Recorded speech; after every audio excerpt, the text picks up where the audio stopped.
Mika Brzezinski is always the last to find out on MSNBC. The obvious, they don't see what that they're doing to Trump, what they accuse Trump of one day doing back to them. I think that's kind of the whole point. Welcome to Doug in Exile. This is where the happy patriots are. I can't thank you enough for watching this channel. That's all I'm going to say about that. Just heartfelt, need to say it more often. Thank you. Let's start with Mika in a meltdown. Can you explain how if Donald Trump even slightly pushes the envelope on this, which we know he will totally push the envelope, what this could look like in terms of, I mean, there are not going to be people around him who say, listen, I don't have immunity, I can't do that. That's not going to be the reality. This is Democrats freaking out that Trump got immunity. Their greatest fear that they're projecting is that he's going to do to them what they did to Trump. And I don't think Trump will ever do to them or treat them as badly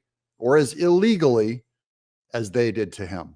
At all. And the way that you described him coming into office before is accurate. He didn't think he'd win. He surrounded himself with people that he thought looked the part and might be good at the job that turned out to be restraints on his power. Now, the restraints on his power thing, it is true. All presidents find out what restraints they have once they get into office. I don't see the big conspiracy or the big problem with that. Biden learned the same thing when the Supreme Court reversed him on excusing student loans. He learned that his power was restrained, thank God. It should be restrained even more. We need a restraining order on the president. The lesson he learned from that is get rid of all restraints. Make sure you only have loyalists working for you at the cabinet level, inside the White House, but also in the bowels of government. Trump did learn those lessons that you have to change your inner cabinet because he had leakers inside. He had people that boasted online that they were going to take him down from the inside. So of course he needs to be more careful who he lets in his cabinet. Loyalty has to be an issue. He needs to be sure this time that he gets it right. Because, you know, a lot of these people will turn on him in a court of law. They will try to gum up his stuff. That's, by the way, it's not like Biden wants to sit around and have people working against him in his own administration, you ding-a-ling. Make sure that anybody like a McConnell, a Liz Cheney, a Paul Ryan, anybody who has institutional power that could thwart you, get rid of them. They're gone, all of them. Why are they gone? They got voted out of office. Trump didn't do that. Trump didn't get rid of Paul Ryan. Paul Ryan quit. By the way, Mitch McConnell endorsed Trump. So how's he gone? Liz Cheney, she got voted out of office. We got a good, solid conservative to take her place. What do you mean they're gone? He acts like Trump disappeared him. By the way, this is the same MSNBC that will say Trump doesn't have that much power with his endorsements to get his people elected. Now they're saying, no, Trump has this magic perfect wand of whatever he wants. He can wipe people out. Well, how do you explain that even Rand Paul, we're going to do a video of this later, that even Rand Paul hasn't endorsed him yet? There's free thinkers. Thomas Massie has conflict with Trump. Lots of Republicans still have conflict with Trump, and it's up to the people to elect them. If they want to elect more people to give Trump trouble, go to the voters. And there's not as much lockstep, I follow you, as there is on the Democrat Party supporting Joe Biden. Where's Kirsten Sinema? She opposed much of the administration. Where's Joe Manchin? Oh, they're gone. They're gone. There's going to be no person in a position of power in Congress, especially if Republicans win the majority in the House of Senate, who you would say is a Trump critic that would put the brakes on the work that he would do. Oh, if only, buddy. If only. You're speaking my language and making me happy.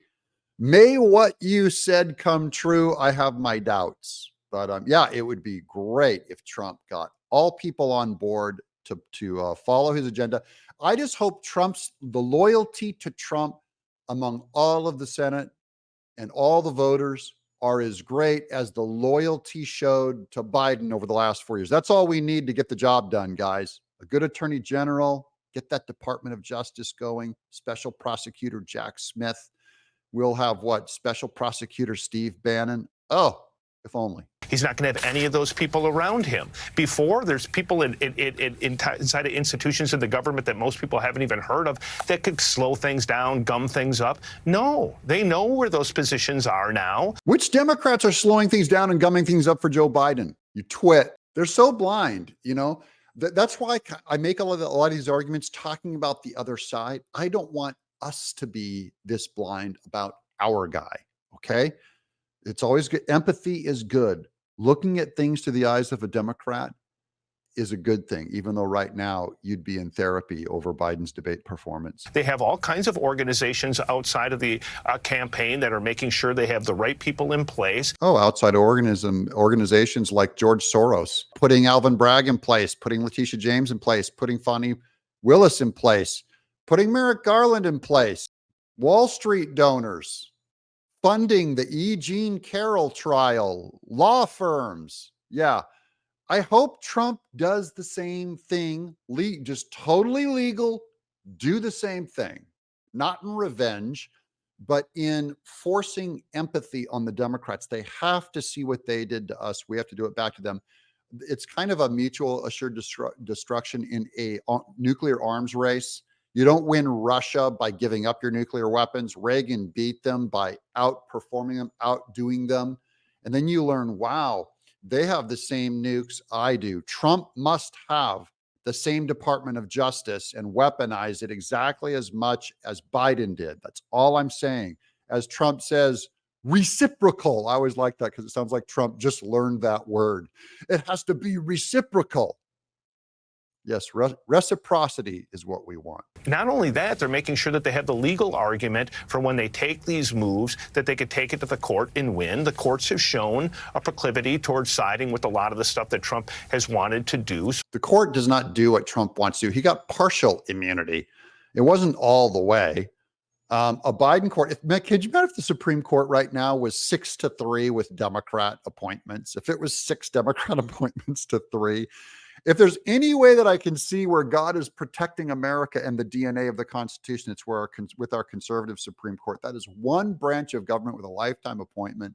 The Democrats can't touch, and it drives them crazy that Republicans are leaning into the Supreme Court in a way that's almost as bad as the Democrats would have done. If Democrats had their advantage, it would be over on the Supreme Court, guys.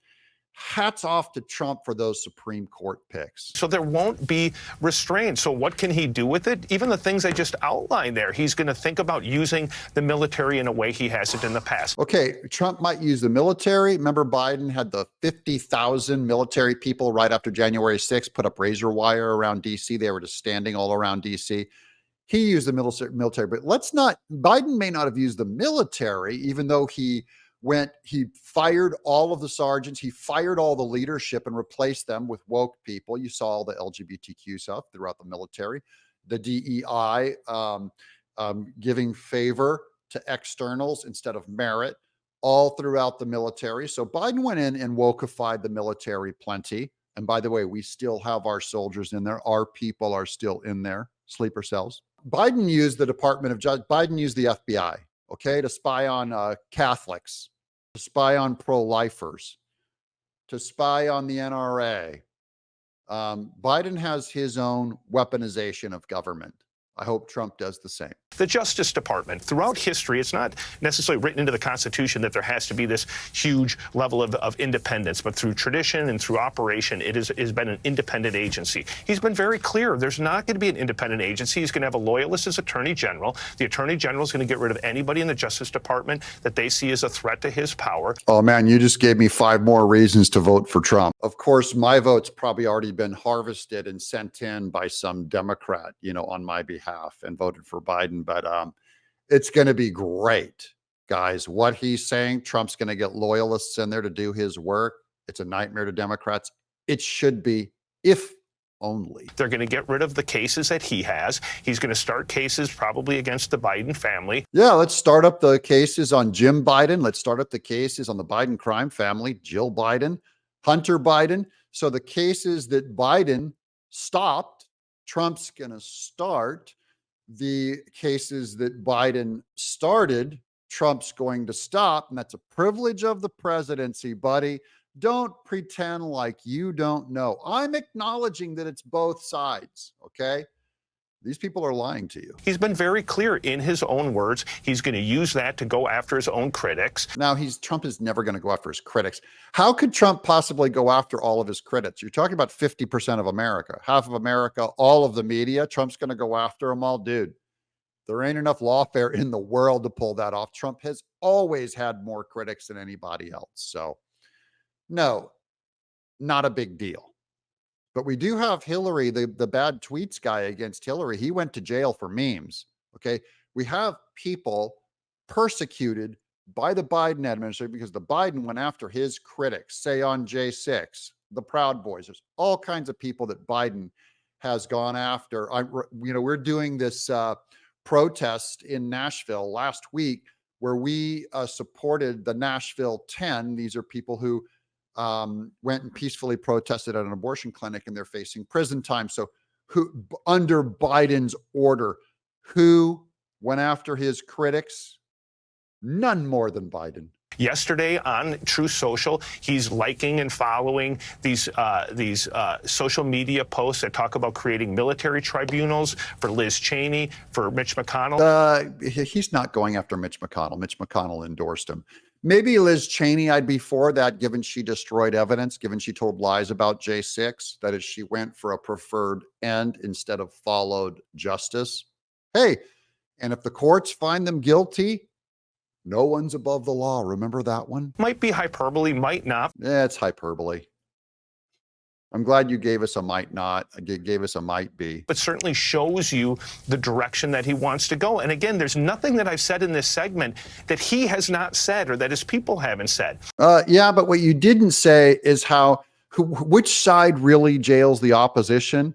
Here's Dead Che. Who's jailing political opponents right now, rotting in jail? Navarro, and there's Steve Bannon, and they're trying to get Trump himself. This level of blindness can only happen on MSNBC. I'm Doug in Exile.